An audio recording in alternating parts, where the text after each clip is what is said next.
Hey, Bill Shaka here. Welcome to another edition of the 5 Minute Motivator. Well, yesterday's edition was kind of complicated, wasn't it? Offensive marketing and monopolistic competition. We got into a little bit of economic theory and sales theory and so forth. So let me keep it a little lighter today. Hey, do you know any chronic complainers? Individuals that complain about everything, where they have nothing to complain about. They complain that they have nothing to complain about. What I have found over the years is that sometimes people actually pay to complain.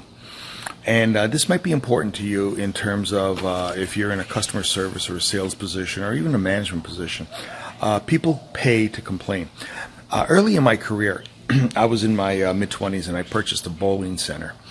And I noticed that there was a small fraction of people, and thank God it was a small fraction of people, that had a complaint every single time they came in. They complained that the lanes had too much oil. They complained the lanes didn't have enough oil. They complained it was too hot. They complained it was too cold. They complained the beer was too hot. They complained the beer was too cold. I never understood that. I've never had beer that was too cold. If it starts freezing, it's a beer slushy. Isn't that good? Anyway, people that constantly complain about everything. And what I have found is that they always come back. These are individuals that pay to complain.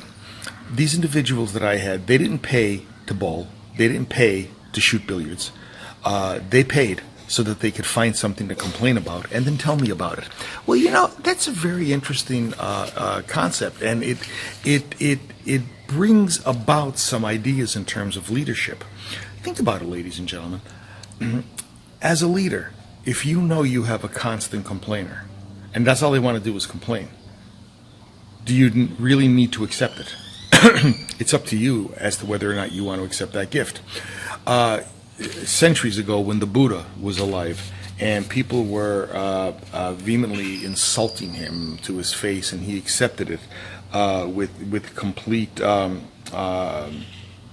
acquiescence. One of his followers said, why do you accept that and never argue or raise a hand or do anything? And the Buddha's response was, if somebody offers you a gift and you refuse it, who does the gift belong to? And I think it's the same way with complaints.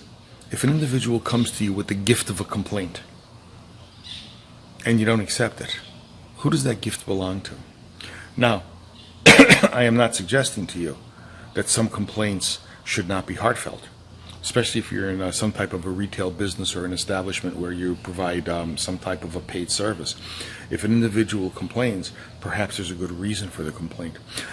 But you will know the difference. You will know the difference as to why the person is complaining, if they are a paid complainer or a chronic complainer, or if they really truly have an issue that they need resolved. The point is that you, as the individual who is the guardian of your attitude, you will know whether or not you should accept that complaint or whether you should give the gift back. In which case, who does the gift belong to? I'd like you to think about this today, ladies and gentlemen. This can be kind of a psychological game changer in terms of how you perceive individuals. It may make you start liking individuals that, perhaps in the past you thought, oh, here comes that complainer again. Notice, it just might be their nature, and that's their issue, not yours. This is Bill Shaka thanking you for attending another edition of the 5 Minute Motivator. Hey folks, please like, share, comment. Please subscribe to my YouTube video on the 5 Minute Motivator if you don't mind. It would really help my rankings, and I'd really appreciate the fact knowing that I'm not just simply talking to myself in these episodes. Thanks a lot. We'll see you in the next edition. Bye-bye.